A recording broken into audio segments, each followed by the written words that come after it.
amigo, le anunciábamos a don Luis Guillermo Solís, presidente de la República, quien ha sido noticia y ha estado en boca de todos ustedes, creo que prácticamente el país, el día del informe de los 100 días, esa noche, se oía silencioso, la gente estaba atenta. Y luego, cuando termina, escuchamos una participación, no solo en la radio, no solo en los medios, sino en las redes sociales de gente que le había puesto cuidado. ¿Qué tan rápido la gente opinó?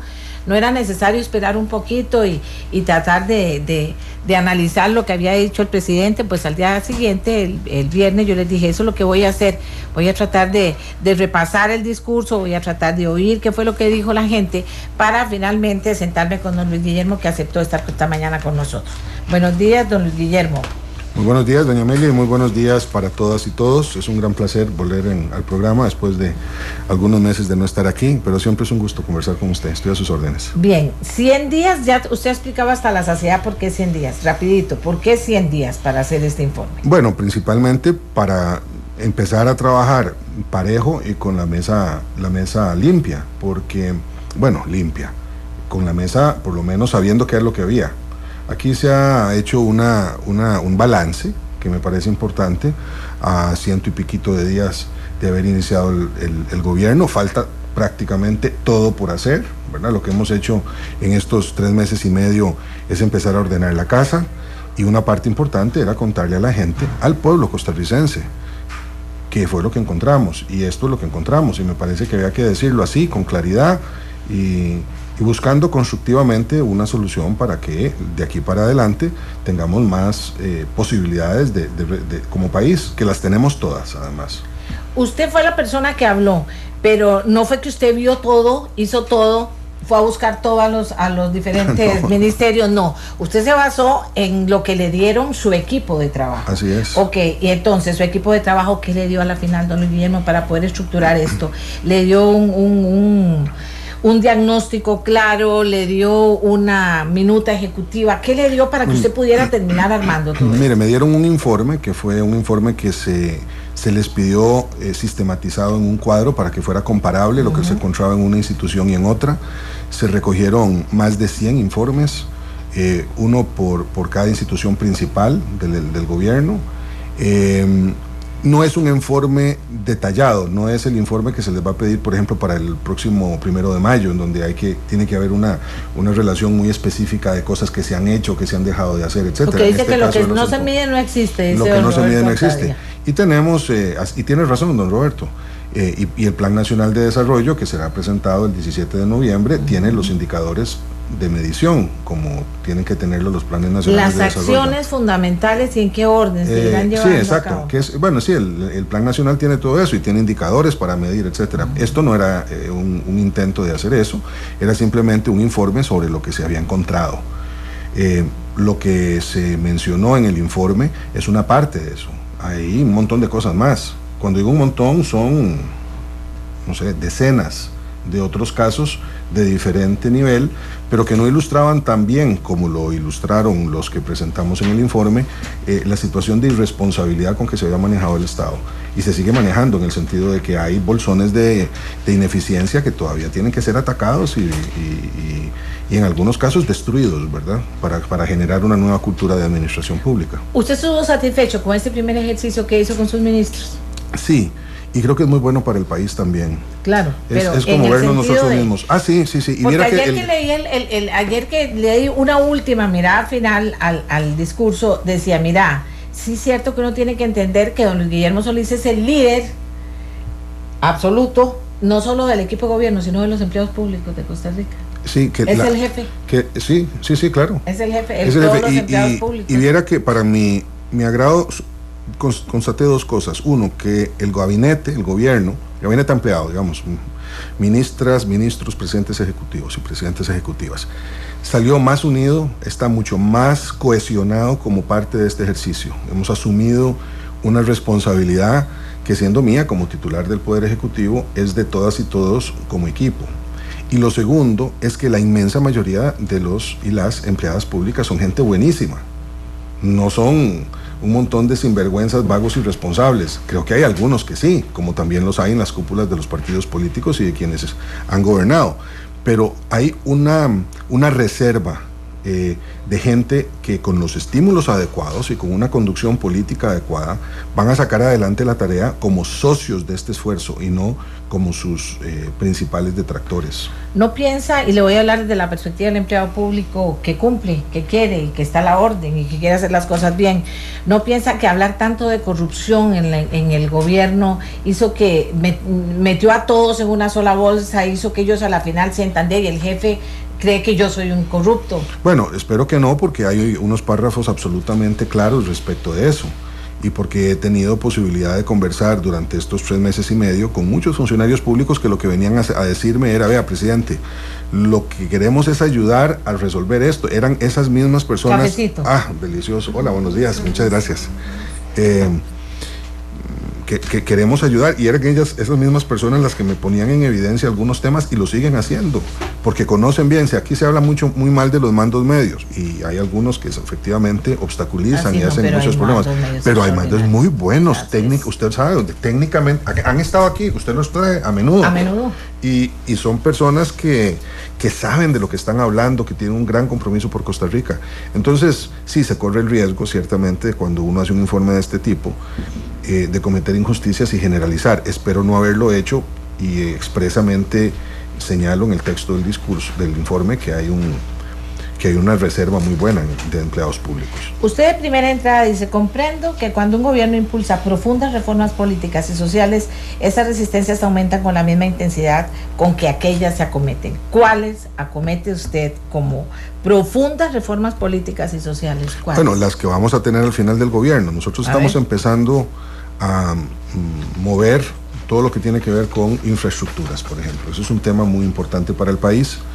En el mismo informe se señala que tenemos más de 2.000 millones de dólares en empréstitos aprobados, sobre los cuales estamos empezando tenemos que pagar intereses todos los años, y que no han estado ahí durmiendo el sueño de los justos, algunos por más de 10 años.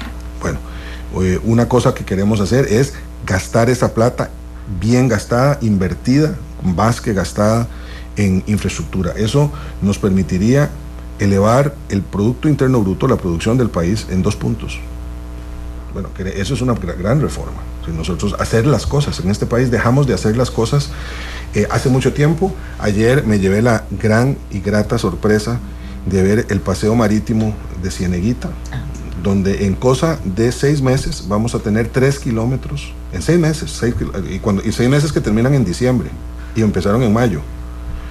3 kilómetros de parque recreativo, canchas, áreas de recreo para las familias de Limón, una obra que no tiene la envergadura productiva que puede tener la Ruta 32 o los megapuertos en Limoín, pero que va a tener un impacto sobre la calidad de vida de la gente de Cieneguita y de Limón, porque eso va a ser para toda la ciudad de Limón. Es un paseo maravilloso, extraordinario, lindísimo, que la gente vaya a verlo. Hace 5 meses que pasé por ahí en una de las últimas actividades de campaña, lo que había eran charrales, y hoy está surgiendo, de la mano de la Fundación Costa Rica Canadá y con el apoyo del Ministerio de Vivienda, un extraordinario complejo, yo diría deportivo cultural, digamos, al final de cuentas, pero recreativo en todo caso, que podría llegar a ser un centro muy bueno para la gente que está en los cruceros, cuyo muelle está al frente, como principalmente para la gente de Limón. Entonces, bueno, eso yo creo que es muy importante. Eso es infraestructura. Todo lo que tiene que ver con la recuperación productiva y especialmente agropecuaria. Para hablar de infraestructura, regáleme la Nación un minutito. Y ahora que usted hablaba de Cieneguita, yo decía ayer en Facebook que esa había sido la noticia que me había alegrado el domingo, porque nadie más que Limón tenía derecho a tener espacios sanos para combatir la violencia. Pero usted está hablando de infraestructura. Por decir un día, hoy, sí. Trámites tardíos, planos imprecisos y obras imprevistas elevaron los costos. Atraso encareció 4 rutas urgentes en 587 millones, es decir, el doble prácticamente de lo que se había hecho. Yo a eso, ¿cómo va a ser? Bueno, a esto hay hay 2 calificativos para esto, ¿verdad? Uno es una irresponsabilidad, porque vea los subtítulos: trámites tardíos, planos imprecisos y otros imprevistos. Cero planificación. Cero planificación. Yo no sé si aquí hubo corrupción, si alguien se cogió la plata y se la llevó para la casa. Pero hay corrupción, pero esto es, por un lado, irresponsabilidad, absoluta irresponsabilidad de la administración, y por el otro lado, Me parece que eso es chambonada, chambonada absoluta. Como que planos imprecisos. Pero ¿cómo lo cambiamos? ¿Cómo va a ser un plan? Bueno, eso se cambia con un jerarca que entiende, con unos técnicos que estén disponibles. Hay instituciones que fueron desmanteladas, vamos a tener que traerlos de vuelta. El MOP es un caso, pero agricultura y ganadería es otro. Los extensionistas. ¿Vale la pena traer de vuelta? No traer de vuelta, digamos. ¿Cómo hacer para que cosas que hace 20 años se han venido debilitando o 30 años se han venido debilitando, volver a invertir en que sean más de lo que pasaba hace 20 años, cuando en 20 años ha cambiado totalmente? No, porque ese sería el gran error, ¿verdad? Por ejemplo, volver a replantearse el Consejo Nacional de Producción, que hay que replanteárselo igual que era antes, con estancos y toda esa cosa así. O el Ministerio de Agricultura. O el Ministerio de Agricultura. No, lo que hay que hacer es colocar, pero se necesita un CNP, entre comillas, como se necesita un MOP, ¿verdad? Entre comillas, ahí estamos migrando de la vieja estructura burocrática hacia lo que el ministro Zegnini ha llamado un instituto de infraestructuras. Entonces, yo creo que hay que, digamos, generar condiciones de cambio importantes. Bueno, esos son los cambios, la revolución. Hay en ambiente un montón de cosas que hay que hacer. ¿Qué lugar más necesario para introducir una revolución que el ambiente con respecto a nuevos usos de energía, por ejemplo, o que es un tema central de su trabajo aquí, doña Amelia? Y que estoy fúrica todos los días porque no ayudan. Sí, bueno. Aunque la empresa de servicios públicos de Heredia, que me puse brava el viernes, me pusieron un mensaje a decir que ya habían resuelto seguir dando los permisos y que por favor les ayudáramos en que Arece, por lo que más quiera, les responda. Bueno, ayúdeme a mí también. Ayúdeme con los ministros para que hagan valer la directriz que firmé el 25 de julio, pidiéndole a todas las instituciones públicas que compren bombillos de alta... ¿Y no lo han hecho? Bueno, yo no sé si lo han hecho, deberían de estar haciéndolo. Hay órdenes de compra que están ahí, que se quedaron viejas, ¿verdad? Pero el nuevo inventario debería de ser solo con aparatos, bombillos y refrigeradores, lo que necesiten comprar, que ahorran energía. La letra. Reformas políticas profundas. ¿Cuál es la reforma política profunda pero cuál es la gran reforma política profunda que usted va a hacer caminar y cómo la va a hacer caminar en este gobierno? Bueno, vamos a empezar a hacer caminar ahora en estos días de septiembre, cuando nos juntemos con los partidos políticos que están representados en la Asamblea Legislativa, para ver las posibilidades de una agenda, no solamente legislativa, sino una agenda de reformas. Aquí, doña Amelia, nos hemos acostumbrado a discrepar por todo, ¿verdad? Y ha llegado un momento que somos contreras, y eso es parte de una cultura casi nacional, ¿verdad? Sí. Yo creo que hay que dejar de temerle a coincidir, y eso significa generosidad, compromiso, madurez, que la hay. Vea usted las propuestas que han surgido del Partido Unidad Social Cristiana. Ha habido una propuesta también ahora incorporada en este informe para que nos pongamos a conversar en el marco de la independencia nacional, que me parece simbólicamente un bonito momento para pensar en el país. Me permite hacer un paréntesis. Cuando yo veo este tipo de cosas que usted mencionaba ahora y lo que lo dije en el discurso, viera qué tristeza me da cuando pienso que este es el país de Juan Rafael Mora. Este es el país de Tomás Guardia, de Braulio Carrillo, el país que abolió el ejército, que hizo la reforma social, que ha hecho tantas cosas extraordinarias y que las dejamos de hacer precisamente por estos debates a veces absurdos y otras veces por la corrupción y por la ineficiencia. Entonces, esa reforma política yo creo que tiene que ser un gran acuerdo nacional sobre grandes temas, pero no va a ser fácil llegar ahí. Eso no va a ser además resultado de la acción voluntaria del gobierno. Eso va a requerir no solo la participación de los partidos políticos y de las estructuras más, digamos, apegadas a la Asamblea Legislativa, sino también de la ciudadanía, de los sectores sociales. Digo que la reforma empieza por este diálogo con los partidos, no para desmerecer a los otros sectores, sino porque la reforma se plantea en la Asamblea. Es ahí donde van a surgir algunas cosas que no tienen que ser, no necesariamente conllevan la construcción de una nueva constitución política. Yo a ese respecto lo que digo es, si solo hiciéramos valer el artículo 11 constitucional que cité en el informe, muchísimos de los problemas que vemos ya se resolverían casi que por sí mismos, porque eso es un artículo absolutamente lúcido. Pero depende de la gente y depende de la confianza de las personas. Así es. Y a la final es el presidente el gran líder de todo, aunque no tenga injerencia en el poder, en los otros poderes, aunque no pueda mandar las cosas. Usted dijo, no me gusta ser Adolf, no quiero ser Adolf, no me quiero imponer, pero si en una cultura como la nuestra, ¿cómo lo va a hacer? Si ya más enredados no podemos estar. Mire, hay que salirse un poco de los parámetros de lo usual. Yo creo que aquí sí. hay que innovar, y eso pasa por construir sobre la base de diálogos y consensos. Yo no sé cuántas reuniones tenemos todos los días en Casa Presidencial ejerciendo ese mecanismo del consenso y del diálogo. Viera cómo me gustaría que la gente, en lugar de tirarse a la calle automáticamente, nos permita ejercer esa posibilidad y construir sobre la base de acuerdos un poquito más serenos, ¿verdad? Hemos perdido la confianza, y cuando la gente pierde la confianza y no tiene respuestas frente a problemas específicos, se desespera y se tira a la calle. Pero es que disparan de la cartuchera, no dan margen para nada, ¿verdad? Y hay cosas que simplemente no se pueden resolver porque son ilegales o porque no hay condiciones específicas. Bueno, pues entonces en esos casos la discrepancia se puede llevar a los tribunales de justicia, o hay recursos que se pueden utilizar, ¿verdad? ¿Tienen sus ministros la potestad, digamos, y el permiso del presidente de poder conversar con esos sectores antes de que se tiren a la calle? Que es un poco lo que yo hablo aquí siempre. ¿Por qué a la final vamos a tener que revisarlo de, por ejemplo, el 13% del impuesto y la interpretación que se le dio? Si eso, ¿por qué ahora todo el mundo sale y habla de eso? Lo vuelven loco a usted. Si yo estaba en actos en que está usted, le cae todo el mundo ahí a hablarle lo mismo. Y entonces la gente que podría haberse reunido primero con esos sectores, haber puesto 3 escenarios de arreglo y después llegar hasta donde usted, que usted en última instancia resolviera, no lo hace.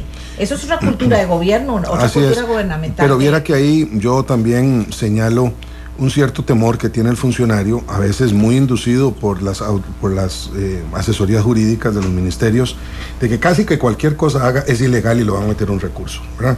Yo he dicho que los ministros y ministras no solamente tienen la autoridad, tienen la obligación de hablar con los sectores, no es otra cosa la que tienen. Para eso están ahí, ese es su trabajo. El trabajo no es solamente decidir y tomar acuerdos, es construirlos, ¿verdad? Parte de lo que ha hecho falta, y lo critiqué mucho en el pasado y lo sigo haciendo en el presente, es que no hablamos lo suficiente para ponernos de acuerdo. Vea, todos los problemas terminan arreglándose ex post, cuando ya todo el mundo se ha enojado y todo el mundo yo mismo a veces me enojo, que me pasa poco, pero me enojo. Y cuando me enojo, la gente dice, entonces todo el mundo corre y resuelve las cosas. Es innecesario eso. Creo que tenemos la capacidad institucional y la madurez política para hacer las cosas de otra manera. Usted sale, da este informe, y yo sé que a esta altura, porque además tiene Stephanie González ahí pasándole todo lo que dice la gente en los medios, en las redes sociales, ya usted tiene una idea de cómo ha respondido los diferentes sectores, los diferentes tipos de personas y las diferentes opiniones. ¿Cuál es el balance que hace usted? Usted es profesor universitario, está acostumbrado a hacer balances y calificar. Bueno, lo primero, que lo advertí desde la noche misma en que di el informe, es que la resistencia sectorial es fuerte en algunos lados. O sea, hay resistencia porque esto va a obligar, un informe de este tipo obliga a sentar responsabilidades y la gente se siente aludida. Yo hice además un montón de preguntas que aluden a sectores muy diversos, entonces los sectores se sienten tocados y reaccionan desde lo sectorial. Yo hice el informe pensando en el interés general, no el interés de los sectores, y estoy teniendo reacciones muy fuertes de algunos sectores. Eso es un tema. 2, veo que la gente, los ciudadanos y ciudadanas, lo que me dicen es: no pare, no deje, no se quite, no se asuste, siga para adelante. Y eso lo he visto este fin de semana en Limón de manera generalizada. Pero llegó como Santa Claus, está muy bien. No le digo que no, pero no iba a tener una respuesta. Pero en las redes también, hay, cuando sale algún troll por ahí o alguna cosa, una opinión muy crítica, porque hay unos trolls que han perfeccionado las baterías de troles en los últimos meses, que es una maravilla. Les caen encima en el sentido de decir, no, momentico, espérese, esto no es así nomás, esto no es el 10 para la masa para la lora, no, es que aquí hay miles y miles y miles y miles de billones que se votaron. Eso significa probablemente gente que se murió porque no tuvo atención médica, niños que terminaron siendo personas en la calle porque no pudieron ir a la escuela. gente que sufrió hambre durante décadas, familias que se desintegraron. Esto tiene un valor humano, o sea, esto no es simplemente un problema administrativo. Olvídese de Luis Guillermo Solís y su gobierno, si es bueno o malo ya lo veremos en 45 meses y yo pasaré y ahí estaré en los anaqueles de la historia de este país, bien o mal. Eso es un asunto que eso es pasajero. El problema es la gente, los efectos sobre ellos y ellas, los que han sido verdaderamente afectados por esto, si son los que están apoyando. ¿Usted cuánto diría, después de recibir toda la información de lo que ha dicho la gente, cuánto se cree, con cuánto lo calificaron? Bueno, vamos a ver, yo en este momento quisiera ver esta semana, porque lo que usted ha dicho es muy importante. Muchos comunicadoras y comunicadores se tomaron unos días y también se los han tomado los partidos políticos para reaccionar. Yo mañana comienzo con hoy empieza el holgorio en la Asamblea Legislativa en la tarde, ¿va? Cuando el gobierno lo ponga y le empiecen entonces yo diría, por el momento, yo le daría al informe una calificación de estas como de tesis. Aprobado. Aprobado. ¿Verdad? Ok. Ahora, en este momento. Pero vamos a ver, eso es una valoración interesada del gobierno, por supuesto. Okay. Vamos a ver qué es lo que dicen los sectores. Pero otra vez, yo quisiera dejar de una vez planteado que aquí no se puede dejar de mirar que los sectores tienen intereses sectoriales. El informe es un informe hecho con mirada nacional, con mirada de nación. Bueno, yo quiero hacer un ejercicio, don Luis Guillermo, y es que usted quería presentarse en la Asamblea Legislativa, quería escuchar a los diputados, quería que su gente conversara con los diputados. A la final eso no se logró hacer, y cuando digo su gente, digo su equipo más cercano, no se logró hacer. Entonces yo le pedí a los jefes de fracción que intentáramos aquí con respeto y en no más de 3 minutos, que cada uno de los jefes de fracción, y por los partidos más pequeñitos se lo pedía a don Mario Redondo, que cada uno de los jefes de fracción le dijera lo que hubiera querido decirle después de oír el mensaje en la asamblea. Una reflexión, una pregunta, una valoración, ¿le parece? Me parece perfecto. Don Otto Guevara, jefe de fracción del Movimiento Libertario, adelante, buenos días. Buenos días, doña Meli, y buenos días, don Luis Guillermo. Una vez escuchado su discurso, puedo decirle que comparto plenamente el recuento de casos de despilfarro y corrupción que usted hizo, inclusive tomando en consideración y consciente que esa apenas es una pequeña muestra de lo que se encuentra en todo el sector público. Me parece muy bien el evidenciar ante la ciudadanía lo que está sucediendo en un Estado ineficiente, grandísimo y despilfarrador. También me parece muy bien lo que señaló el presidente cuando mencionó que para equilibrar las finanzas públicas hay que hacerlo especialmente en la parte de crecimiento económico y productividad, y eso me parece un compromiso claro, contundente, para el cual va a tener el respaldo pleno del Movimiento Libertario en todas las acciones que vayan orientadas en esa dirección. La parte en la que considero sí omisa en el informe es un poco más en el cómo lograr ese crecimiento económico y productividad. Eso necesariamente va a pasar por cómo bajar el precio de la electricidad. Me parece que ahí se está postergando más de la cuenta acciones que podrían aprobarse muy rápidamente. Hay varios proyectos en la Asamblea Legislativa, por ejemplo, para explotar el recurso geotérmico de inmediato, para aumentar la posibilidad que el sector privado participe en la generación de electricidad con biomasa, levantar un poco más el techo para la generación privada de electricidad con la fuerza del agua, que es el proyecto de contingencia eléctrica. Esos están ya para ser aprobados, y podría hacerse eso mientras se discute la matriz energética y toda esta otra discusión que va a empezar ahora en el mes de septiembre. A mí en lo personal me hubiera gustado que el presidente en paralelo hubiera estado tramitando e impulsando proyectos como esos. Luego, por otro lado, no queda claro cuáles van a ser las condiciones estas para generar los puestos de trabajo que menciona, porque sí se requieren acciones concretas en la reducción de trabas, en el tema de agua potable para Guanacaste, agua potable para el área metropolitana, que hoy hay muchos permisos de construcción que no se están dando porque no hay agua, lo que no hay es infraestructura para el agua. En el Ministerio de Vivienda todavía hay muchísimas trabas que están impidiendo que una gran cantidad de proyectos se puedan desarrollar. En fin, hay acciones concretas para las cuales, don Guillermo, usted puede contar con el apoyo del Movimiento Libertario, y luego también para poder elaborar esa agenda nacional de cuáles son esos proyectos de reforma estructural que requieran trámite legislativo. En todos esos, don Luis Guillermo, cuente con este servidor y con el Movimiento Libertario, que estamos en la mejor disposición de ver de qué manera aceleramos la tramitación legislativa de esos proyectos una vez identificados para que se conviertan en ley de la República en el menor tiempo posible. Don Luis Guillermo, no, el primer jefe de fracción. No, muchísimas gracias, le agradezco mucho a don Otto sus valoraciones. Hay un montón de cosas que se están haciendo y creo que responderían algunas de ellas a estas dudas que don Otto planteaba sobre el cómo. Si las instituciones tienen planes de acción, doña Yamilet Astorga trabaja día y noche con las comunidades para garantizar el agua. El tema del agua a mí me tiene bastante preocupado. Hay comunidades, nosotros apoyamos enteramente el proyecto Agua para Guanacaste. Lo dijimos en Nicoya. Si nosotros no hacemos ese proyecto, vamos a someter a prácticamente la mitad de la provincia, pero probablemente incluso más que eso. No sé, el 65% de las tierras de Guanacaste a convertirse en un desierto. Pero eso pasa por una consideración que es un poquitico complicada sobre el uso del agua, si lo vamos a limitar más para consumo humano o si lo vamos a equilibrar, como tendremos que hacerlo, con usos productivos. Yo estoy viendo comunidades que se están cerrando absolutamente a la posibilidad de compartir su agua con otras. Guatemala, 40 días sin llover en Guatemala. Bueno, es que Guatemala está en ese arco. En Los Ángeles, policía de agua que prohíbe a la gente regar más de tantos minutos. Vamos para eso. Ya llegó. Entonces yo estoy totalmente de acuerdo en el tema de las trabas. Igual, una de las cosas a las cuales me he comprometido con los inversionistas extranjeros directos que vienen a Costa Rica es a bajar esas trabas, lo cual no siempre es fácil. Sobre el precio de la electricidad hay mucho que decir. Ya se aprobaron los recursos para que el ICE empiece a la exploración de los nuevos yacimientos geotérmicos en Miravalles, Pailas 2. Entonces no veo que sea necesariamente que haya contradicción con lo que don Otto pide, pero para eso necesito gobernar un poquitico más. Esos desarrollos están ahí, las inversiones en agua, vea el trabajo que se está haciendo ya eso lo empezó la administración anterior, no es.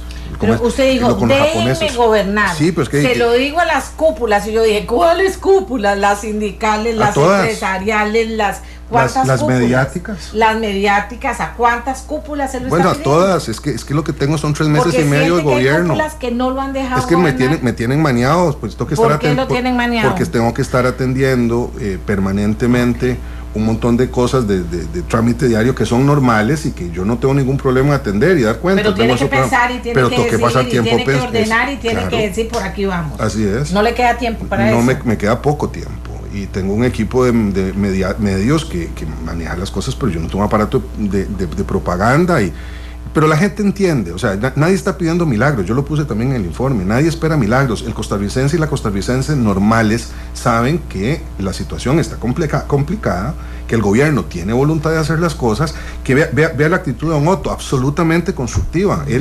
Yo encuentro eso también en el sector empresarial, en el sector sindical, pero necesitamos espacio para que se puedan hacer ese montón de cosas que están previstas. Don Gerardo Vargas, del Frente Amplio. Adelante, señor diputado, buenos días. Buenos días, doña Amelia. Un saludo para usted y para el señor presidente. Nuevamente, decirle al señor presidente que no lo pude acompañar el fin de semana a Limón por motivos de salud. Sí, señor. Pero hoy lo estuvimos siguiendo en la actividad. En relación con el informe, nosotros como fracción de Frente Amplio hemos elaborado un documento que es el que vamos a leer hoy en el acuerdo político que se hizo a las 3 de la tarde en el plenario. Pero yo comento lo siguiente respecto a ese informe. En primer lugar, me parece que la invitación que hizo el presidente de los partidos políticos para que vayamos a casa presidencial e iniciar un diálogo es esencial. Es la manera como este país está acostumbrado a que en la mesa se resuelvan las cosas y se saquen las posibles vías que deben seguirse. Me parece que es un compromiso que desde ya el Frente Amplio adquiere de ir a la mesa de casa presidencial y aportar todo lo que nosotros podemos aportar para que el presidente pues lleve adelante sus planes. Hay un par de temas respecto al informe que pienso que son muy interesantes. Por ejemplo, todas las denuncias de corrupción que se hacen. ¿Cómo hacer para que esas denuncias de corrupción no sigan causando frustración en el pueblo costarricense? En el sentido de que siempre se hacen ese tipo de denuncias, pero al final terminan en nada, como es el caso de la trocha. Es el caso más conocido y ese informe de la trocha duerme el sueño de los justos ahí en las gavetas de la fiscalía y no pasó nada con nadie. Entonces, es muy importante, sí, la denuncia por la corrupción, pero más interesante sería ver que realmente esas denuncias caminen en los tribunales para que el pueblo no siga llevándose frustraciones de anuncios que se dan y que nunca se ve que nadie salga culpado por robarse la plata del pueblo costarricense. En segundo lugar, me parece que un tema, don Luis Guillermo, muy importante en el país es el tema de los pequeños agricultores y agricultoras. Hay una gran angustia en el sector agropecuario, campesino y campesina, porque de casi todos los productos se han perdido, o sea, por la sequía o por la lluvia en el caso del Caribe. Y me consta que han acudido al MAG y al INDER y a las instituciones, pero me parece que ahí hay que poner mucha atención en este sector porque es un sector sumamente importante y un sector que realmente está urgido de que se haga algún plan específico con ellos. Otro tema que me parece, don Luis Guillermo, no fue un poco desarrollado, muy poco desarrollado en el informe, es el tema de territorios indígenas, y me refiero de manera específica al tema del problema de las tierras en los territorios indígenas. Ya hemos visto lo que pasó en la zona sur, pero es un tema que está ahí latente, que en cualquier momento puede estallar en cualquier otro lugar del país, y en concreto en Limón, pues es un tema muy sensible también. Creo que el tema de conflicto de tierra es un tema muy importante en los territorios indígenas al que se le debe prestar una gran atención. Y después, yo pienso, don Luis Guillermo, que el tema relación Casa Presidencial, Asamblea Legislativa, para que realmente los proyectos que el gobierno tiene y que el país requiere podamos sacarlos aceleradamente. Nada más cito dos ejemplos para que los costarricenses sepan. El tema del BID, un proyecto que estaba ahí para aprobarse, importantísimo para inversión en Guanacaste, Punta Arenas, Cartago, y sin embargo, Liberación dijo, ese proyecto no se aprueba en extraordinarias y no se aprobó. Don Gerardo, tengo que interrumpirlo. Yo hablé personalmente con todos los jefes de fracción y les dije 2 minutos para poder, porque si no, nos interesa más bien que el presidente responda ante la inquietud que ha causado su informe en los diferentes sectores, y en este caso en la Asamblea Legislativa. Le respondemos a un... Bueno, primero, espero que el señor diputado se encuentre mejor de salud. Efectivamente recibí esa noticia de que no había podido llegar por esa razón a Limón. Muchas gracias. Segundo, yo estoy de acuerdo que el diálogo político es esencial, es el camino costarricense. Sobre las denuncias a la corrupción, aquí hay un cambio, Amelia, que yo quisiera precisar. ¿Qué se deja como vea? De ayer lo puse anoche. ¿Cómo? Sí, no. ¿Tira usted la bomba? No, ahí está. Bueno, no, lo de la corrupción. La gente reacciona, aunque sea una casa de vacaciones, que dice, no es cierto lo que dijo el presidente, mentirosos los periodistas que están diciendo lo que dijo el presidente sin ir a informarse y ver que no es cierto lo que dijo, usted tira la bomba. ¿Cómo vamos a hacer para que esa bomba tenga resultados en el cosas indebidas? Respondan. Bueno, primero que se investiguen, y si la Fiscalía puede actuar de oficio en un montón de temas, si hubiera necesidad de ello. Ya hemos puesto en la Fiscalía otros, nosotros mismos hemos llevado a la Fiscalía casos y ahí están para investigarse. Hay investigaciones en curso. Judesur, por ejemplo, está intervenido y hay intervenciones en los hospitales. Nosotros lo dijimos, aquí pareciera que hay corrupción, pero no hay corruptas y corruptos. Entonces, bueno, que se investigue quiénes son y tal. Eso le toca al gobierno algunas cosas en la vía administrativa y le toca al Poder Judicial en otras. Pero también, ya de manera más definitiva, aquí la única manera de resolver esto es echándole luz a la oscuridad. Y eso es la plataforma de transparencia. Pero no hay base única de datos. Doña Emilia Molina, diputada del PAC, jefa de fracción, adelante. Muy buenos días, doña Amelia, muy buenos días, un afectuoso saludo para el señor presidente. Yo quisiera que nos ampliara un poco más en este tema justo que él acaba de finalizar diciendo. Hay un ejercicio muy importante con el informe de los 100 días en aras de la transparencia y de la rendición de cuentas. Ese ejercicio es parte de lo que se estableció en el plan gobierno y es un propósito fundamental de un gobierno del Partido Acción Ciudadana. ¿Cómo hacer para que este ejercicio de rendición de cuentas sea permanente? ¿Cómo se ha previsto que eso se haga y cómo involucrar a la ciudadanía para que participe activamente en ese proceso de rendición de cuentas? Que comprendemos no es suficiente con que lo haga el gobierno, sino que requiere de muchos y muchos ciudadanos que participen del proceso. Muchas gracias y un buen día para todos. Gracias a usted, doña Emilia. Bueno, yo decía que, a propósito, bueno, gracias, doña Emilia, que esto de la transparencia, el énfasis en el discurso, en el informe, no está en personajes, está en instituciones. Si los personajes fallan y tienen que asumir la responsabilidad y hay que castigar a quien está corrupto, pero el énfasis aquí son las instituciones, más allá de los personajes. Sí, porque el personaje, cuando llegó al personaje, o cuando el personaje hizo eso, bañó a un montón de gente que se dio cuenta y supo. Así es, entonces aquí hay un problema que es estructural. Sí, la gran, yo no sé si eso se está tomando en cuenta, el gran fenómeno, digamos, que el informe plantea, es que hay un problema estructural con la transparencia, no es solamente un problema moral, ético, que se puede usar indebidamente, no es de los malos de la película, no, es que las estructuras de la administración pública están tomadas por malas prácticas y por fallan las auditorías internas, sin está duda. Fallando la Fiscalía General de la República. Yo lo pregunto porque hay atrasos. Yo lo pregunto, ¿usted qué piensa? Fidel Castro hace así, se devuelve y le duele la pregunta a uno. Socrático totalmente. Ahí yo lo digo. Hay atrasos que no pueden justificarse fácilmente. ¿Usted sí cree que fallan las auditorías y que falla la Fiscalía General de la República? Y fallan también los jerarcas. No estamos haciendo el trabajo que nos corresponde, siendo lo suficientemente firmes en esto.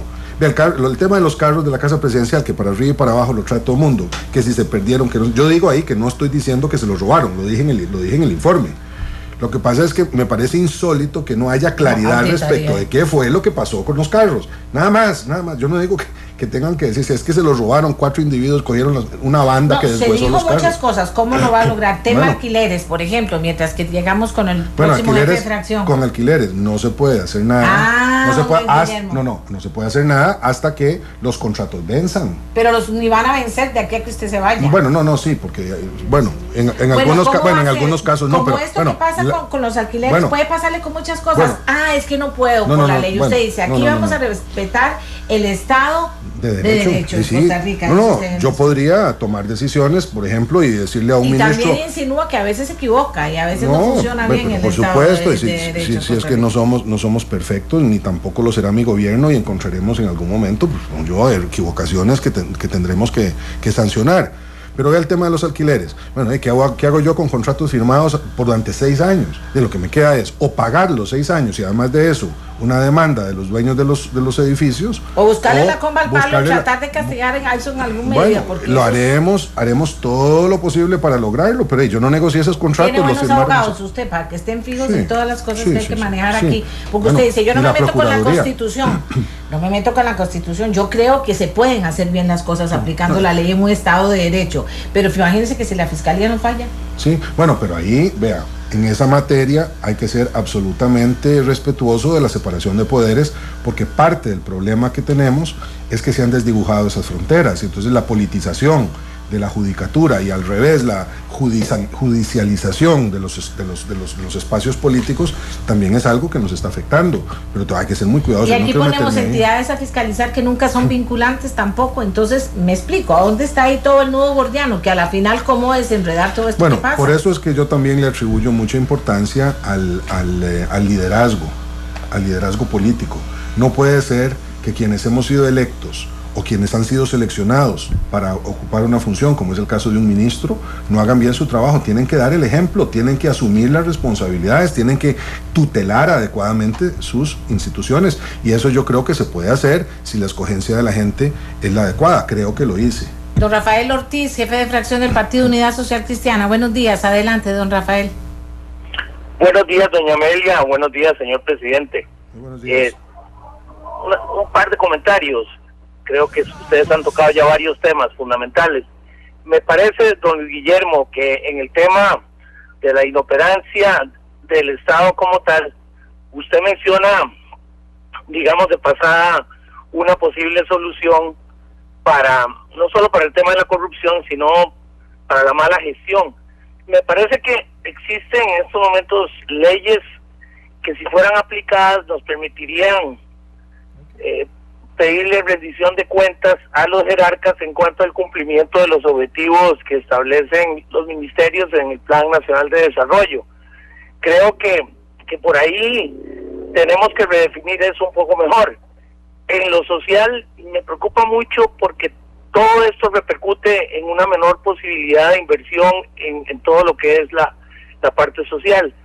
Uno de los temas que creo que tal vez se quedaron en el tintero es todo lo que tiene que ver con la reforma política, que como usted sabe, el Partido Unidad Social Cristiana lo ha promovido a través de una comisión en la Asamblea Legislativa. Creo que mucho de eso se relaciona de cómo podemos hacer esos cambios a nivel tal vez estructural que permitan un Estado más eficiente y verdaderamente al servicio de los ciudadanos.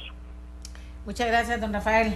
Bueno, no, sobre la reforma social, porque sí, la reforma política, una cosa que no vamos a meternos es en reformar la Constitución y eso a estas alturas. Me parece que eso nos saca absolutamente del propósito general de esta administración, que es ordenar, devolver esto al camino costarricense, al camino de la eficiencia y al camino de la productividad. Al final lo que vamos a notar es generar empleo. Si no hacemos nada, no vamos para ningún lado, con reforma política o sin ella. Más bien se agrava la cosa. Pero en el tema social, se está haciendo mucho coordinando el trabajo de las instituciones. Vea, todos esos 15,000 nuevos pensionados que estamos incorporando al régimen de pensiones no contributivas, doña Amelia, son con los recursos con que ya cuentan. Son recursos que se estaban usando mal y que se están inyectando a la caja junto con el IMAS de forma creativa e inteligente. Por ejemplo, eso es un montón de ahorro, son miles de millones de colones al año. En el tema de las pensiones que no se habían cobrado desde el año 98, eso es plata que está ahí, bueno, vamos a ver qué dice la Sala Constitucional, si eso se puede o no se puede utilizar como nosotros pensamos que se puede Jorge utilizar. Patiño, aquí en Twitter, dicen un montón de cosas, pero todos los contratos del gobierno se pueden cancelar cualquier día, dice, ojo, así dice el contrato sin indemnización alguna. Bueno, vamos a ver si eso es lo que dicen los contratos, me temo que no lo dicen. Bueno, que lo agarren los empleados. Bueno, vamos a ver. Eso está interesante. Eso vamos a verlo. Ojalá, si se pueden hacer, lo hacemos. Juan Luis Jiménez, jefe de fracción del Partido Liberación Nacional. Adelante, don Juan Luis. Buenos días. Buenos días, doña Amelia. Buenos días, señor presidente. Buenos días, don Juan Luis. Muy rápido. En su informe de los 100 días, usted enunció algunas de las áreas prioritarias en las que quiere concentrar el trabajo de su gobierno. Pero las acciones que impulsan no son consecuentes con su intención de cómo las quiere hacer. Veamos algunos ejemplos. Gobierno abierto. Usted anuncia este programa como una prioridad, pero a la vez el gobierno arremete en contra del sistema unificado de compras digitales y pretende echar para atrás el proceso que inició la pasada administración. Si hay un programa que debe estar en el corazón de un gobierno abierto, es precisamente el de las compras públicas. Las transferencias sociales y la ampliación de pensiones del régimen no contributivo. Se anunció un importante incremento en la cobertura de las pensiones con cargo al régimen no contributivo. Las autoridades del Banco Central recién acaban de anunciar que la economía crecerá los próximos años una tasa menor en la que creció en los gobiernos anteriores. Con estas predicciones del Banco Central, la oferta en materia de pensiones y en materia social parece que se mantendrán tan solo en el campo de las buenas intenciones. En cuanto al déficit fiscal, se reconoce la existencia del problema, pero no se propone ninguna medida de impacto significativo para contenerlo y reducirlo. Las únicas medidas que anuncia son dar continuidad a los decretos de contención del gasto que venía aplicando a la administración anterior y a las medidas de combate a la evasión. Celebramos que se mantengan posiciones firmes en estos frentes, pero resulta claro que el elevado nivel de déficit fiscal y la falta de acciones para una mejora drástica en el nivel de ingresos pone en riesgo la estabilidad de nuestra economía. En cuanto a energía, al igual que con el tema anterior, pese a reconocer el problema sobre los altos costos de la energía y su incidencia sobre la pérdida de competitividad de nuestra producción, no se propone ninguna medida concreta para enfrentar este problema. Esperar 18 meses a un diálogo sobre la matriz energética cuando se anuncia un mayor encarecimiento de la electricidad, cuando se prevén faltantes energéticos para el próximo verano, consideramos que deberá de revisarse y actuar de inmediato. El crecimiento económico y empleo. Mientras usted anuncia metas para la generación de empleo, el Banco Central anuncia estancamiento económico. Nos preguntamos entonces cómo se van a crear esos empleos. Bien sabemos que no puede ser mediante el crecimiento de la planilla estatal, la cual está fuertemente condicionada a la situación deficitaria de las finanzas públicas. Al igual que en el tema de las transferencias sociales, el tema del empleo parece responder tan solo al plano de las buenas intenciones. Así podría seguir con lo relacionado con infraestructura, vivienda, combate a la pobreza, seguridad alimentaria, productividad, crecimiento económico y otros ejes esenciales para su administración y para el país. Muchas gracias, don Juan Luis. En 7 programas se pueden contestar las inquietudes, pero la inquietud central de él es una, ¿verdad? Sí, bueno, lo que pasa es que me parece que la fracción... Que hay una contradicción importante, dice él, ¿verdad? Sí, lo que pasa es que la fracción de Liberación Nacional, doña Amelia, que fue la que impidió que yo fuera a hablar a la Asamblea Legislativa, pero ya está hablando que aquí, fue lo que exactamente, sigue sin entender de lo que se trata esto. Okay. Ahí están hablando de que el gobierno se contradice, que el gobierno tiene rumbo, que el gobierno... Pero por Dios santo, ¿y por qué no hablan del informe? Si fueron ellos responsables de los últimos 8 años, no de todo lo que se dice ahí, pero fueron responsables de los 8 años. Y la gestión que no se hizo, y las barbaridades que se cometieron. ¿Por qué no ven un poquitico para atrás y sobre las responsabilidades que no asumieron? Yo no tengo ningún problema en referirme en detalle a todas estas cosas que dice don Juan Luis. No, pero la contradicción sí me parece interesante. A ver, usted pero no, pero es que no hay contradicciones. No, pero absolutamente de ninguna manera. ¿Cómo que estamos arremetiendo contra las compras públicas? Lo que estamos tratando de ver es cuál es el sistema de compras públicas que más beneficia al país. Y tenemos dudas, y creo que es importante analizarlas. Estamos perdidos, es parte fundamental, pero eso lo reconozco yo, es una contradicción.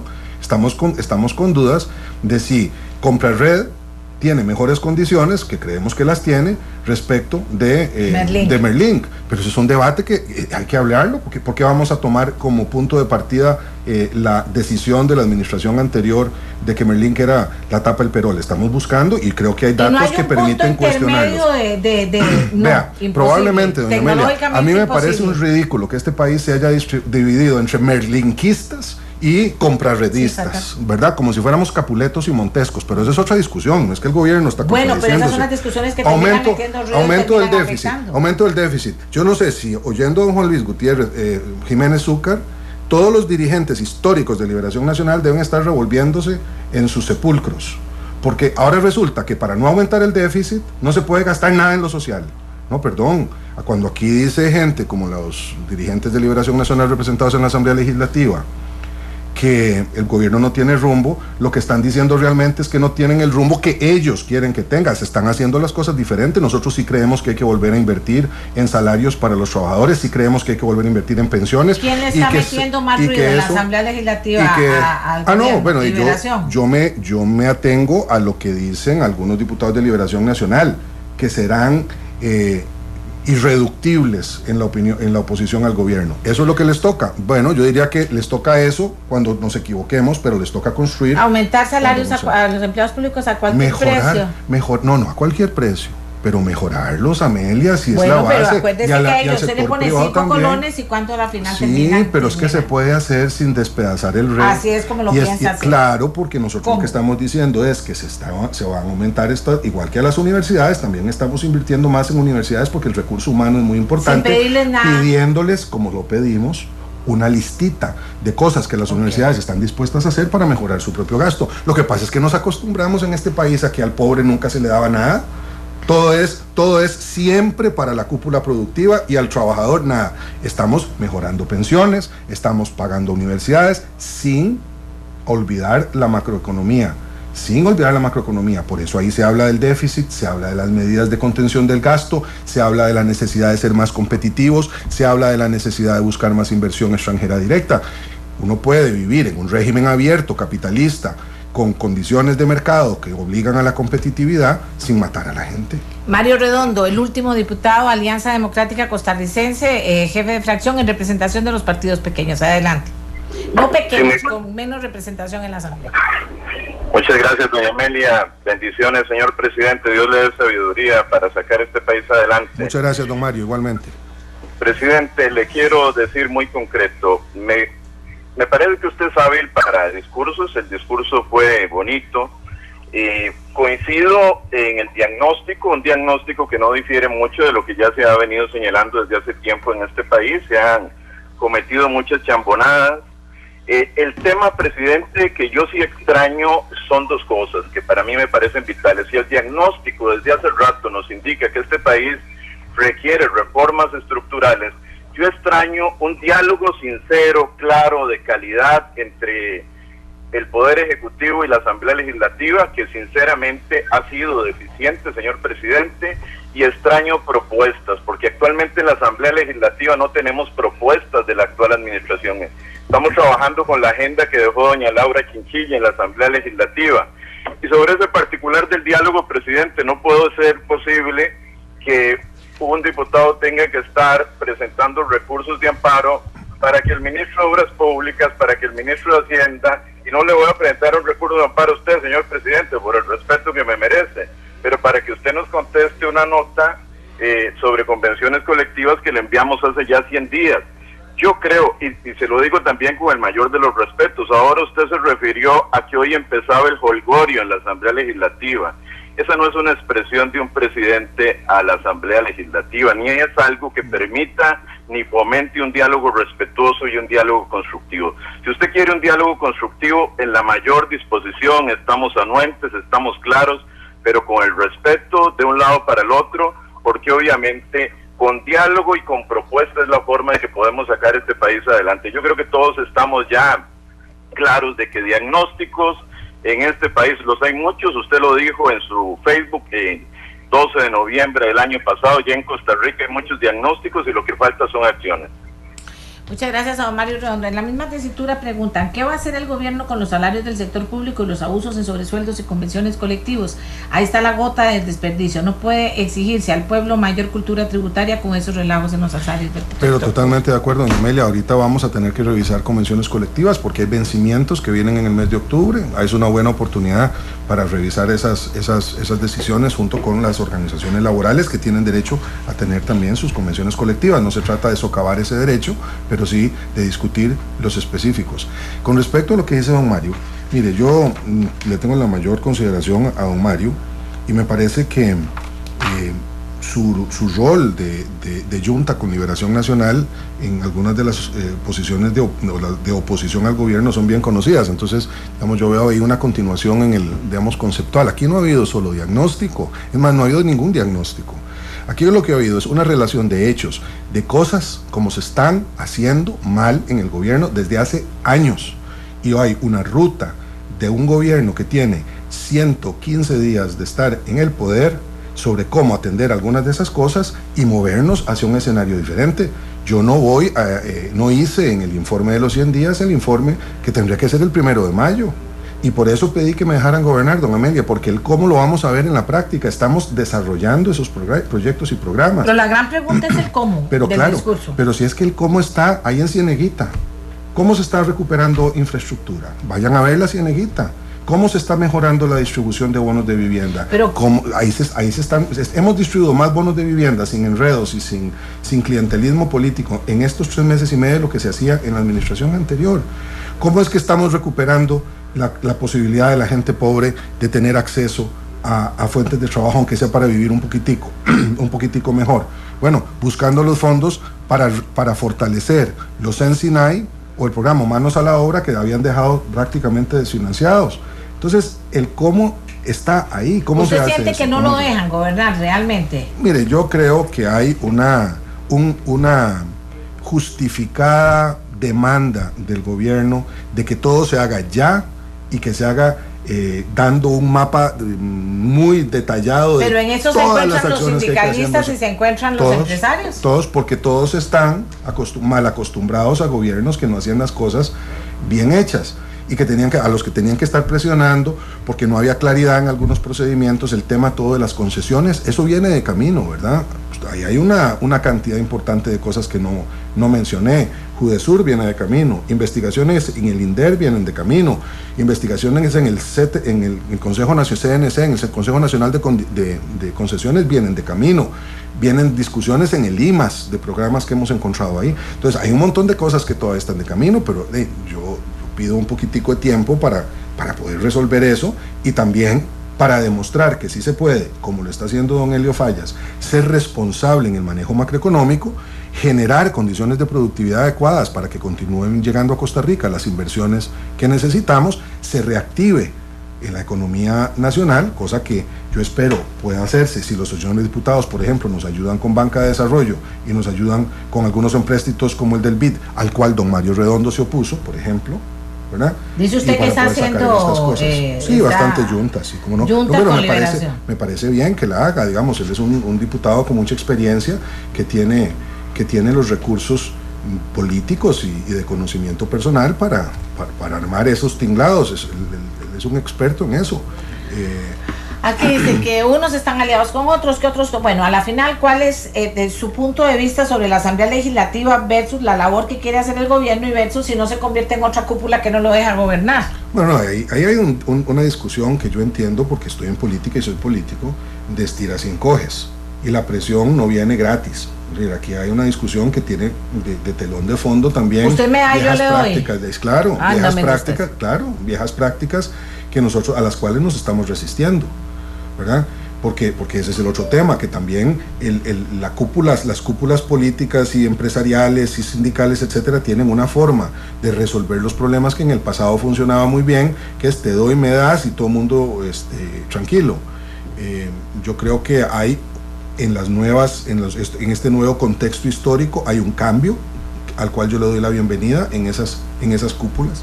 Se está produciendo esa transformación, uno lo escucha con los dirigentes más lúcidos de los distintos sectores, y da lo mismo que sea de la derecha o la izquierda, ¿verdad? O sea, aquí hay una actitud constructiva con el gobierno. No sé si es de la derecha o la izquierda. Don Rafael Solís dice: estimada doña Amelia, de parte del presidente me hizo falta escuchar un informe de lo que sí funciona en el Estado. ¿Cuáles son las noticias positivas? No sé quién es don Rafael, sí, no sé qué partido es, ni no sé cuáles son aquellas noticias positivas de las cuales podemos y debemos dar continuidad. Un gobierno es un administrador temporal del Estado. El resto del gran aparato sigue funcionando. ¿Qué partes funcionan bien? ¿Cómo vamos a potenciar esas partes? En esta actitud existe un gran error que cometemos. Como el país solo resaltamos lo malo, lo que no funciona, en los que no caminamos, pero la sociedad se motiva a partir de lo que se hace bien.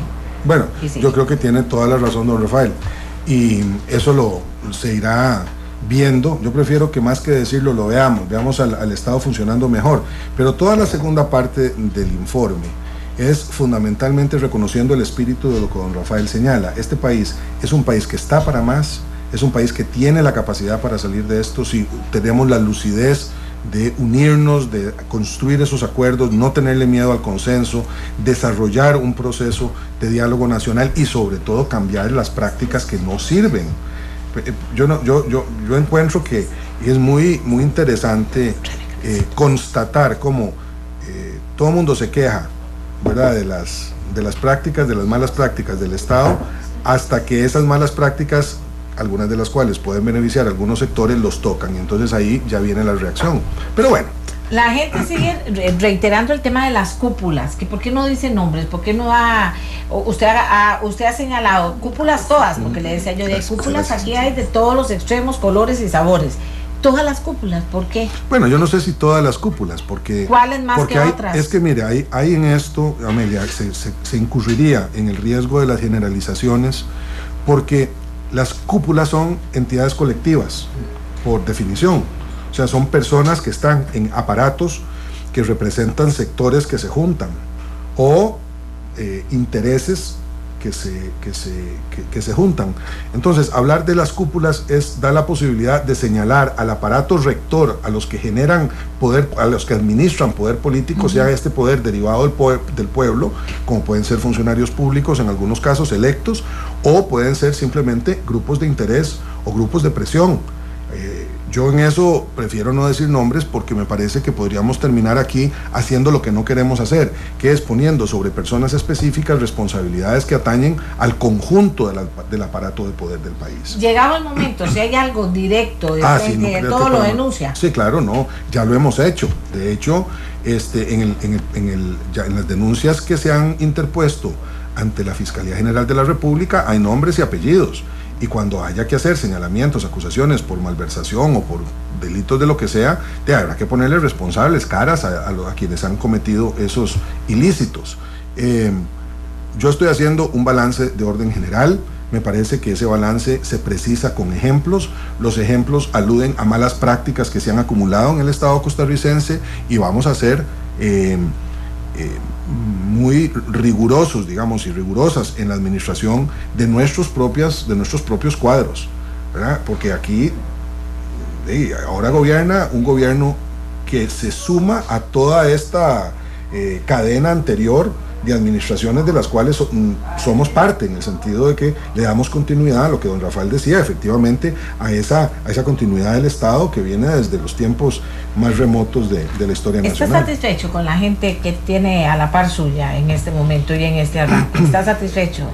Sí, estoy satisfecho ¿O está crítico? En un altísimo porcentaje. No, soy crítico porque también es cierto que el cambio ha significado traer al gobierno a muchas personas que no teníamos, y me incluyo yo entre ellos, experiencia en la administración del Estado. Yo nunca tuve un cargo de elección popular anterior al mío.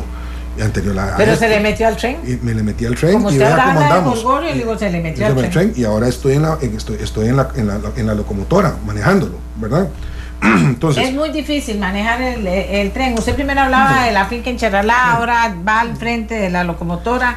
¿Es fácil o es difícil? ¿Dónde ve usted esas cosas? Porque usted dice, déjenme chance, pero ¿dónde ya está viendo los problemas? Que supongo que también como analista y profesor, historiador y político los veía desde antes. Mire, los problemas que tiene la conducción del Estado son equivalentes a la época en la que uno vive. No creo que la situación que tenga yo en este momento sea más difícil a la que enfrentó, no sé, don Juan Rafael Mora o don Braulio Carrillo. Cada gobierno tiene su coyuntura, y si a uno le eligen es porque el pueblo siente que esa responsabilidad la puede cumplir, y si uno somete su nombre para que la gente lo vote es porque considera que tiene la capacidad para conducir el Estado con las limitaciones propias de cualquier ser humano. Además, así es que no me quejo de lo que he encontrado, ni me quejo de las condiciones en las que estamos trabajando, ni me quejo de los sacrificios, entre comillas, personales que uno tenga. Eso venía con los términos de referencia de este empleo. Ahora, usted señalaba, bueno, algunas cosas interesantes, pero hoy la Asamblea Legislativa va a ser foco de atención. Entre todas las cosas se presenta el presupuesto nacional. ¿Va a ser esa presentación y ese presupuesto un reflejo de su discurso en términos de contención del gasto realmente? O sea, ¿lo vamos a ver ahí? Yo creo que sí, y don Elio Fallas, que es un hombre... ya sabe. De una gran... No, es un hombre de una gran capacidad y de una gran honorabilidad y de una gran seriedad profesional. Don Elio ha hecho un esfuerzo muy grande y es el primero que está consciente de la presión que significa desde la fiscalidad del Estado nuestro compromiso con la gente que menos tiene en este país. Y no es gratis que ¿qué eso piensa ha usted ocurrido? para decirlo de una forma romántica, pero tiene los pies en la tierra, de enamorar a la gente que se venga a la formalidad y no de hacer medidas o interpretaciones que más bien fomenten la informalidad para que todo el mundo pague impuestos, para que todo eso se pueda derramar sobre todo? No, es fundamental. Tan importante es traer la gente a la formalidad y no dejar que se escapen de la formalidad a la informalidad, como puede ser lo que ocurra si seguimos aumentando impuestos en todo lado, cosa que preocupa mucho, como es obligatorio exigir que los que estamos en la formalidad cumplamos con esa obligación. Vea uno de los datos más duros de esto, es que más del 22% de la plata que hay para combatir la pobreza la recibe la gente que tiene más ingresos en este país, los 5 deciles más ricos del país. Y la otra es que por cada colón que recaude el Estado, prácticamente pierde otro colón, ya sea por evasión, elusión o por exoneraciones. Bueno, eso es gravísimo. Entonces, lo de la informalidad... Y los 5 contrabandistas que se carga de darle a la gente todo para que vendan la informalidad. Ya estamos pegándolos y los estamos pegando bastante fuerte, ¿verdad? Un cargamento de cigarrillos, 200,000 cajetillas hace 15 días. Uno. Y 2 de licores, con miles de litros de licores finos que pasaban escondidos ya los estamos controlando y vamos a seguir en eso, igual que hemos estado peleando en contra del narcotráfico. Muy fuerte, ¿verdad? Entonces, no, claro que sí, hay que evitar la informalidad y hay que lograr que la formalidad cumpla con sus obligaciones. Sigamos concretando. Usted habló de que sí, que en septiembre, no sé si hoy, pero que en septiembre se inicia esa gran, que esperamos no sea un diagnóstico más de cómo resolver el tema de la matriz eléctrica. ¿Se comienza cuándo? ¿Verdad? O sea, ¿comienza hoy realmente, señor presidente? ¿Tiene ya todo convocado? ¿Usted va a formar parte de esa comisión? Sí. No, vamos a ver. Convocado no está, pero ya está listo el mapa que va a proponer el Ministerio de Ambiente y Energía. Estoy seguro que será en el transcurso de esta semana, digamos, que se convoque a ese diálogo. Don Edgar Gutiérrez hizo una presentación hace unos días ya con el plan prácticamente terminado, estaban buscando cómo buscar y eso venía acompañado de un diálogo que no tiene por qué esperar 18 meses. Yo no he dicho que vamos a esperar 18 meses para empezar a aplicar medidas, no, el diálogo va a ser de 3, ¿verdad? 3 meses, 3 meses que es hasta diciembre, más que suficiente. y después a empezar a aplicar ya esas recomendaciones. Hay cosas que ya se están haciendo, como lo que decía de las compras públicas de material que ahorra electricidad o energía, y así por el estilo, se puede empezar a hacer de una vez. Usted me dijo, usted le dijo a Costa Rica, estamos pensando en cosas en concreto, el tren eléctrico. ¿Cómo está eso realmente? Porque de donde yo entiendo hay un proyecto que está listo para darle el santo y seña. Bueno, viera que ese proyecto no está tan listo como yo pensaba. Yo también pensaba igual que usted, y pensaba que lo que estaba listo, era cuestión de coger la platilla, que también teníamos lista, y ponerla a funcionar ya. Bueno, resulta que no tanto. Tenemos a un presidente ejecutivo del INCOFER, que ha visto con unos ojos de experto el tema, ha encontrado cuestionamientos importantes a la propuesta que había, ratifica la necesidad de hacer el tren eléctrico, porque sin ese tren será imposible manejar, entre otras cosas, el consumo de energía. Si necesitamos limpiar a San José de carros, hay demasiados carros, entonces la única forma es por medio de transporte público colectivo, uno de los cuales es el tren, no hay otra forma de hacerlo. Pero eso es a futuro, el plan que está funcionando. Sí, claro, y el tren eléctrico sigue, pero no lo que tenemos ahora, otra cosa diferente, y por eso es que lo que pensábamos que estaba listo, resulta que ha tomado un poquito más de tiempo. ¿Por qué no está listo? Yo preferiría que usted invite a don Guillermo Santana para que venga a contárselo, ¿verdad?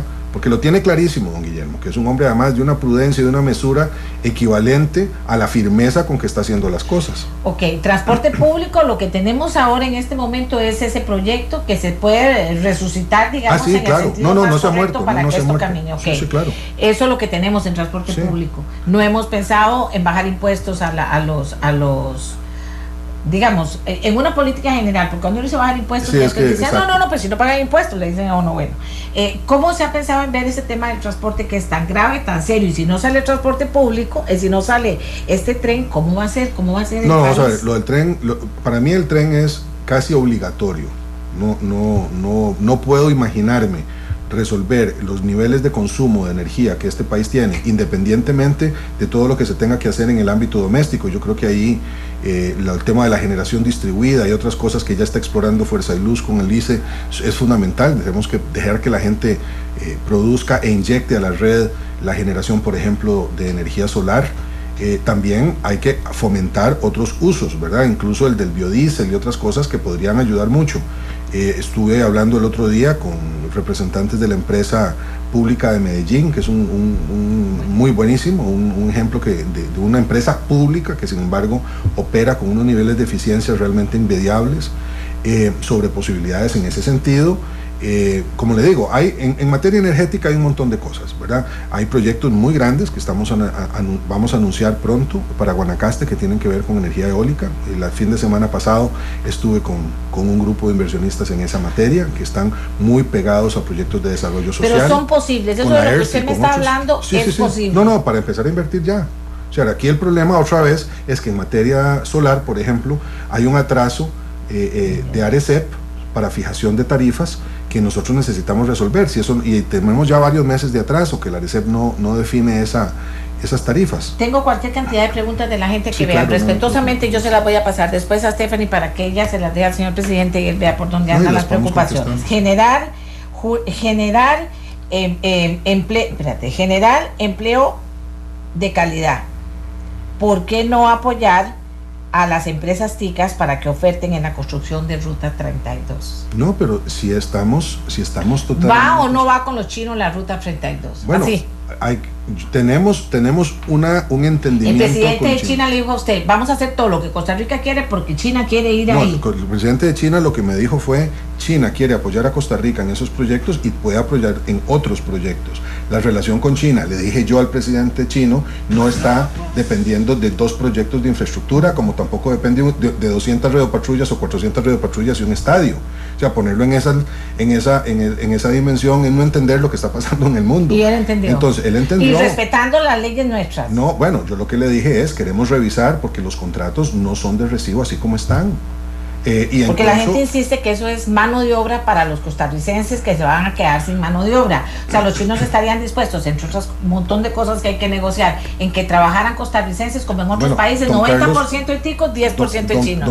Don Carlos Englini y doña Sara Salazar van para China en estos días para reunirse con sus homólogos del gobierno chino, no de las empresas privadas chinas, sino que con sus homólogos en China para ver estos temas. Vamos a revisar el contrato de Ruta 32 y vamos a renegociar, y estoy separando los dos conceptos. Cuando usted habla de renegociar, que es lo que dicen que es que los chinos no entienden muy bien, aunque el embajador de China otro día me dijo que sí lo entendían, renegociar, estamos hablando prácticamente de que es posible un 90% que sea China la que termine reconstruyendo esa carretera. La Ruta 32. La Ruta 32. Bueno, mire, lo que yo entiendo es que lo que nos hace falta son detalles importantes, detalles como tener, por ejemplo, un anteproyecto de la carretera.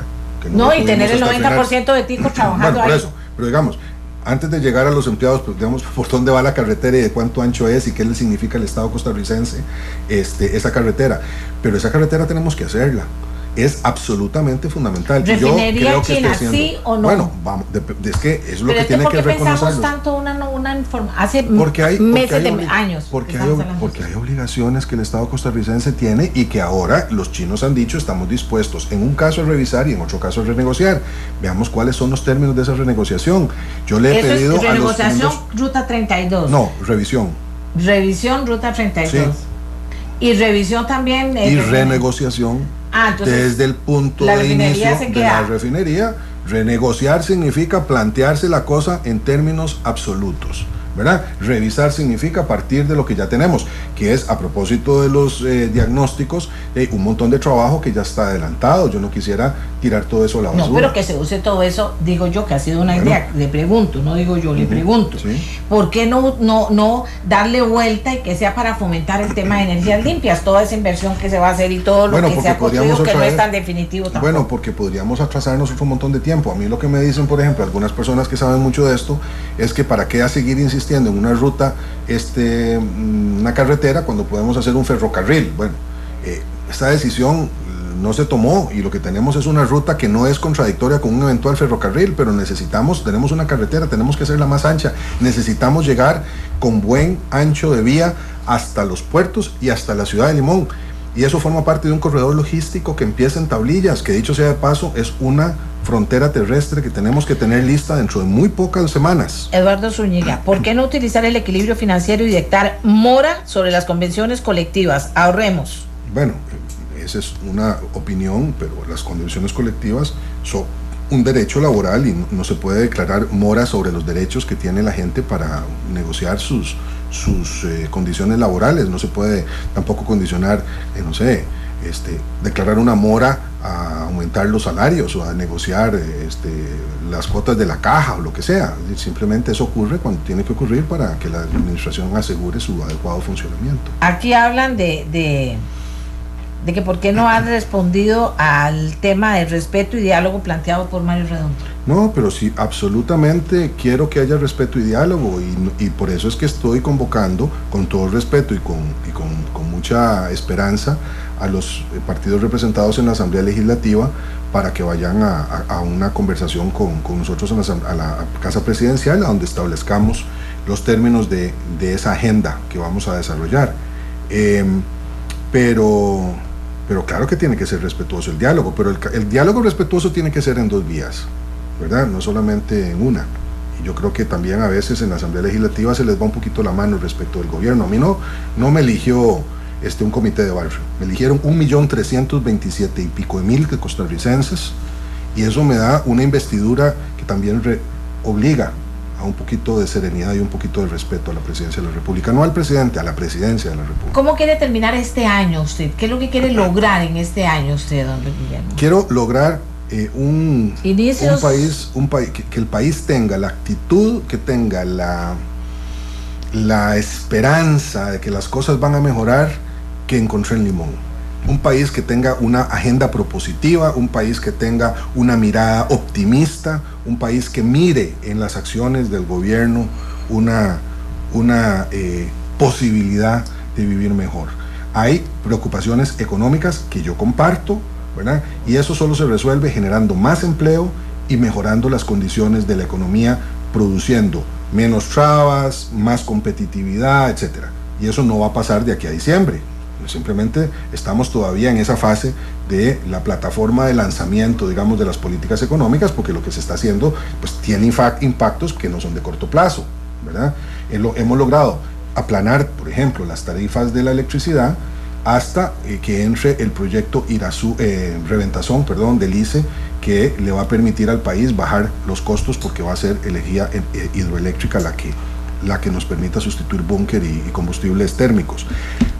Pero yo quisiera eso, que sea un país que finalmente, en su desnudez actual, viéndose como es, con sus gorduras y con sus pellejos al viento, diga, bueno, vamos a ponernos las pilas, vamos a empezar a ir al gimnasio, vamos a empezar a tonificarnos, vamos a empezar a nutrirnos mejor con unas nuevas prácticas y vamos a sacar esta tarea adelante, agarrados de la mano, fuerte, bien, optimistas, viendo para arriba, no viendo para abajo, entendiéndonos como herederos de una tradición política de primer nivel. Es que me parece que estamos para colocarnos ahí, doña Amelia.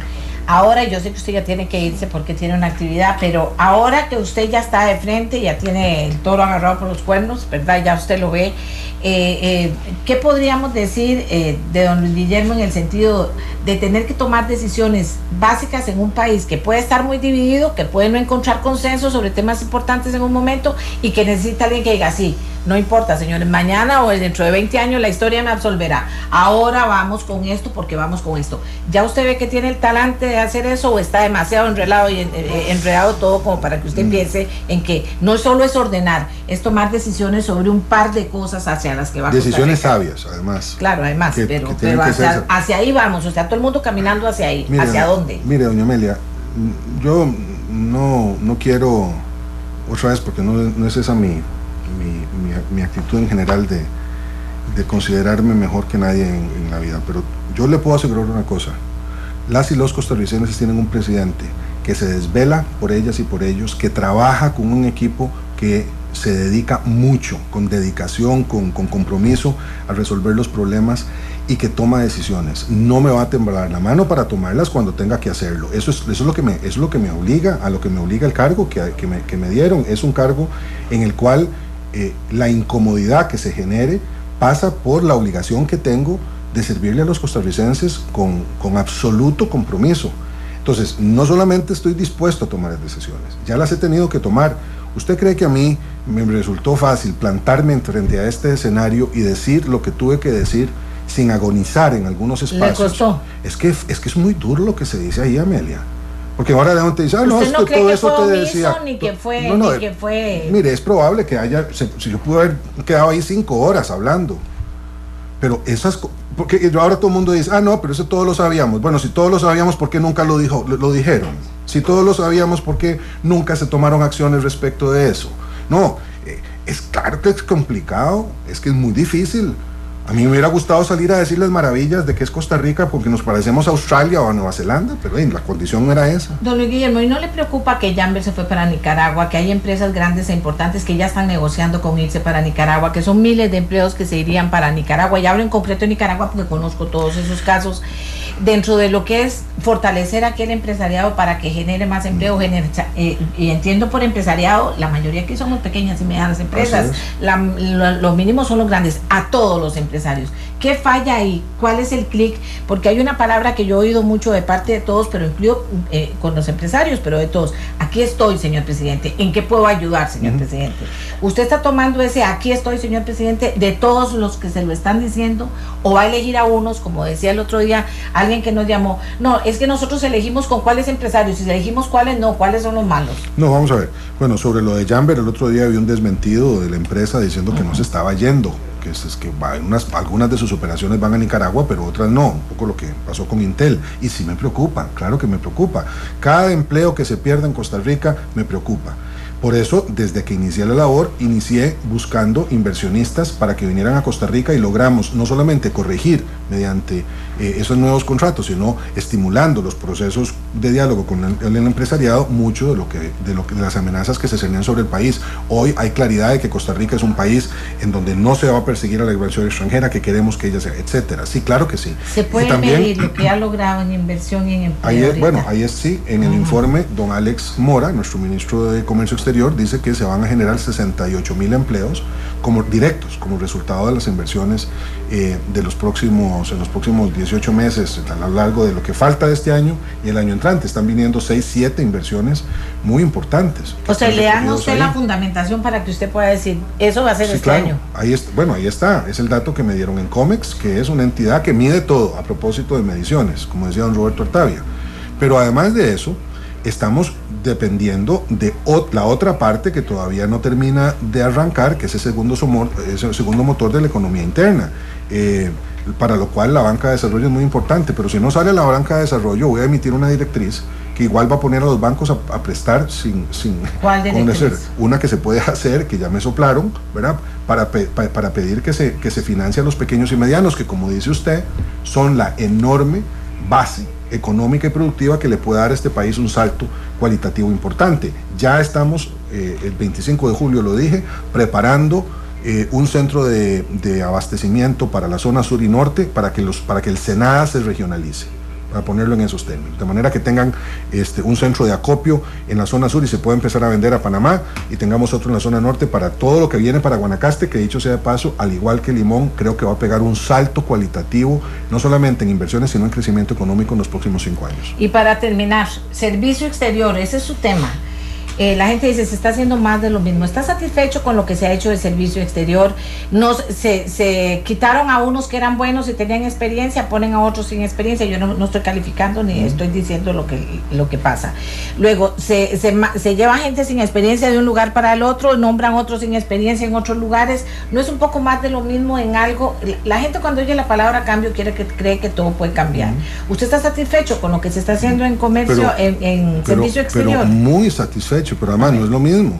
Hemos dejado como embajadores en el servicio exterior a muchos embajadores de carrera, incluso a nombramientos políticos que tienen menos de 2 años de estar en sus puestos, los hemos dejado también porque nos parece, en lo personal a mí me parece, el señor canciller está de acuerdo, que son buenos, y que es un ridículo que un buen embajador que tiene menos de 2 años lo cojamos con una grúa y lo saquemos de un país importante como muchos de ellos. Aquí yo preferiría, caso por caso, ver cuáles son los incapaces que han sido nombrados. No veo a ninguno de ellos y estoy dispuesto a rifarme en la discusión, y el señor canciller lo hará junto conmigo cuando sea necesario. Luis Guillermo Solís, como presidente prepotente, ahora que siente que ganó con esa cantidad de gente. No. ¿Usted siente que es prepotente? La gente que vislumbra eso lo dice, lo percibe, ¿por qué lo dice? No sé por qué lo dice, pero vea qué vacilón. Algunos me dicen, resuelva, mano dura, saque el chilillo, y otros me dicen que soy prepotente y que no vuelvo prepotente. No, mire, Amelia, lo peor que puede hacer un presidente con mucho apoyo, como el que yo honrosamente recibí, es perder la claridad sobre el tipo de personalidad que tiene, ¿verdad? Volverse vanidoso en política es el peor de los males, me parece, porque eso se pierde. La prepotencia, o lo único a lo que lleva es a la impopularidad, a la confusión de la gente. Yo espero que eso no me pase, y si me pasa, pues entonces pues que me lo digan para evitarlo, pero encuentro que no he cambiado mucho, pero sí estoy diciendo las cosas con un poquito más de fuerza, precisamente esas cúpulas políticas, porque sí creo que es necesario que le den margen al gobierno para que a las políticas, a las cúpulas políticas y sociales y económicas, que todos forman parte de una estructura de poder que se anquilosó en muchos de los aspectos de su gestión. ¿Cuándo es el próximo informe? El 1 de mayo. El 1 de mayo. ¿Y si el presidente ha visto que tiene que cambiar algo, lo anunciará hasta el 1 de mayo? No. Los cambios van a ocurrir cuando tengan que ocurrir, y mis conversaciones con el pueblo de Costa Rica, vía cadena u otros mecanismos que son los normales en esta época, como por ejemplo la aplicación de Facebook y conversaciones desde la página de la Casa Presidencial, que dicho sea de paso está muy linda y que les invito a visitar. eso lo vamos a mantener como tiene que ser todo el tiempo. Y ya, ahora sí, porque Stephanie nos va a matar los dos, que me parece también importante. Cuando usted me habla de cambios, habla también de que revisará su gabinete de aquí al 1 de mayo. Bueno, eso fue lo que dije, que el 1 de mayo haría un balance para ver cómo estaba el desempeño de las ministras, ministros, presidentas y presidentes ejecutivos, y que tomaría decisiones correctivas si fuera necesario. Así es que por el sí, momento, claro hasta el 1 de mayo no habrá ningún cambio. Bueno, no sé si hasta el 1 de mayo, somos todos de la muerte, pero por el momento me siento muy satisfecho con el equipo que tengo. Muchas gracias, señor presidente, por tomarse un café con nosotros. Muchas gracias a todas. Tenemos tanta cosa que se las voy a mandar, pero a la final todavía sigue habiendo inquietud sobre lo que usted dijo, y eso no es malo, eso es bueno, porque eso genera opinión y genera... De eso se trataba. Mañana viene un grupo de lujo, señores, que está estudiando el discurso para venir a aportar, no a destruir, a aportar en este camino que tenemos todos de hacer una Costa Rica mejor. Eso es lo que piensa nuestra voz. Yo no sé qué piensa usted, me lo puede decir de todas formas. Ya volvemos.